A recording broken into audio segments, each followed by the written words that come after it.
The incomparable Buddy Guy, six-time Grammy winner, Rock and Roll Hall of Famer, Presidential National Medal of the Arts recipient, Kennedy Center honoree, belting out an explosive rendition of his signature Hoochie Coochie Man. Doesn't get much better, and to think since September of '57, he's called Chicago his home. And joining us now, Buddy Guy, the man himself, gearing up for his month-long residency at Buddy Guy's Legends in the South Loop. Buddy, it's great to see you. Thank you for having me. Yeah, it's always a pleasure. Oh, well, we're at Sweetwater, adjacent to our studios here at Michigan and Lake, and it's great to see you.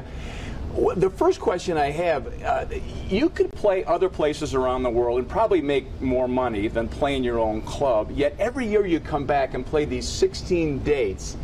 Why do you do it? Chicago's have done so much for me. You know, I wouldn't be Buddy Guy, I don't think, if I hadn't came to Chicago in the heydays of the Muddy Waters, Howlin' Wolf, Little Walter. I could go on and on, name these great blues players who I learned everything from. I didn't learn nothing from the book. I learned by listening to those people. We've got some video that I want to roll in here of you playing at your club not too long ago. And I wonder, when you get on that stage, is there a certain comfort zone when you see friends and family and your home that kind of brings out the best in you? I think the shot of cognac brings out the best in me. Because I'm still, you know, I still get stage fright. Do you? Oh, yeah. It's before I get in there. Because, you know, it's trying to please everyone that comes see you, you know, and I worry about that all the time, even though a lot of people give me the support. And but who knows, when it's all over, somebody going to say, I didn't like what he did. But I always want you to say, I didn't like what he did, but he gave me the best he had. That's awesome.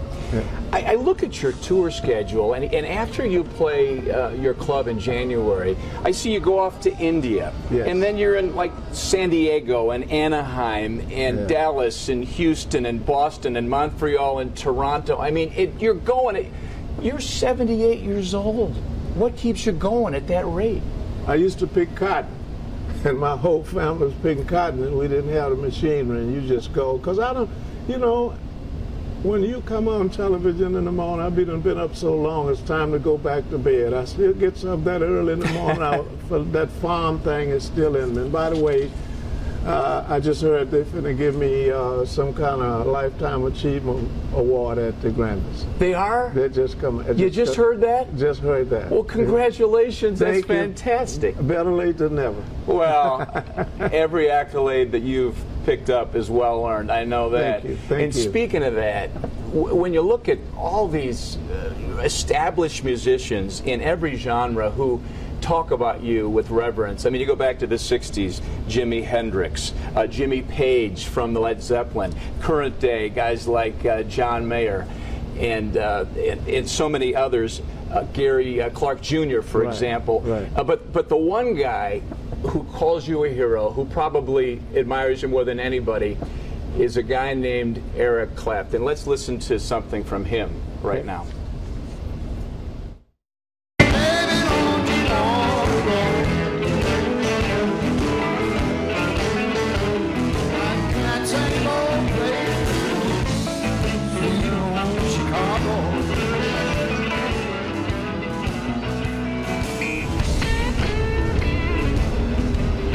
So that's you and Eric and some other very talented musicians with the old Sweet Home Chicago classic. And when a guy like Eric Clapton calls you the greatest living guitarist, what does that mean to you?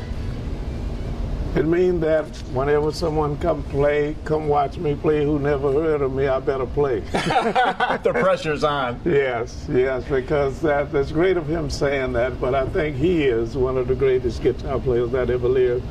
And you just have to prove yourself when if somebody say you can play ball, you better be your best if they're at that park and try to catch everything coming your way, you know, and then you can say, someone may say, I see it. He is worth watching, you know. So that's what I look at it with that.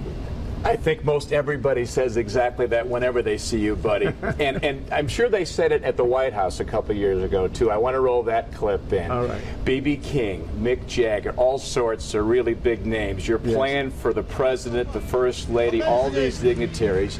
And you were the one who goaded the president to sing, right?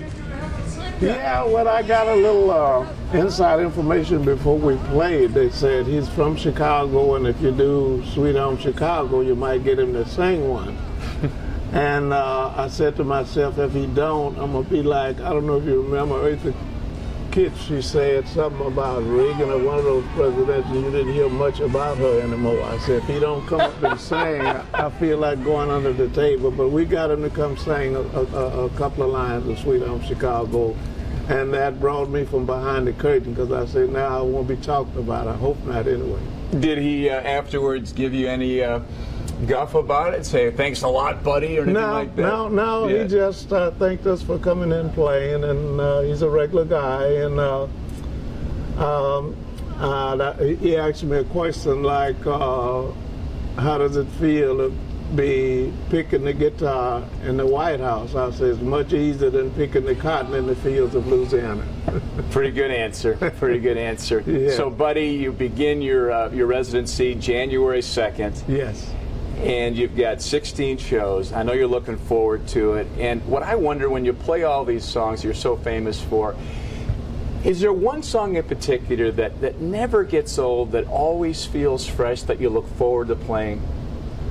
Yes, I do, but it's maybe more than one. But every time I go to the stage, I have to, of course I can't do it like they do, but I always like to do something by the great Muddy Waters or some of those guys who made Chicago the world capital city of the blues. And a lot of cities, to me, is trying to take it away. For instance, Austin, a few more cities is calling it that. But Chicago owns all of that, man. If you go to the British guys or the late Stevie Ray Vaughan, they say, man, that belongs to Chicago. There you go. Yeah, and we're working on something now which may become a blues district in Chicago. I've heard about that. I hope that works. I think we'll get it going. One more song yours I want to roll in right now. It's called 74 Years Young. Let's listen to it. I have to change the number. It's 78 now. I know. Hold on.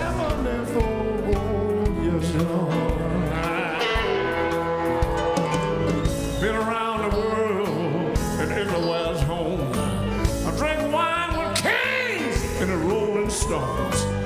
Got a few scars from the battles I won, 'cause I'm 74 years young. Yes, I love the lyrics. Drink wine with kings and the Rolling Stones. I got a few scars from the battles I won. I'm 74 years young. Yeah. Such a great tune. Do you have to change it now, or do you still say 74 years young? No, I do not, and I get the biggest applause when I say, wait a minute, I cut that 4 years ago, I got to change the number, and all the audience be waiting for that, because they like the truth. A lot of people love the truth, and it's the truth. I cut that 4 years ago, and now I got to say 78, and coming up soon, I got to say 79. Well, buddy, you are a Chicago treasure. We appreciate you being here at Sweetwater, and all the best to you. Look forward to seeing you next month at your club. Please come and enjoy. Next time you come, let me know you're there. I will. Please do. Don't steal in on me like that, because I'm like, and normally when the light's on me, I can't see faces too well from the stage. I'll say hi next time. We'd love to have you, and you guys are always welcome. Just call a girl named Anna. I will. Yeah, and we'll take care of you. Buddy, you're the best. Thank really you so much, sir. it. Thanks for having me. Ladies and gentlemen, the one and only Buddy Guy. Thank you. More of Good Day Chicago in just a moment.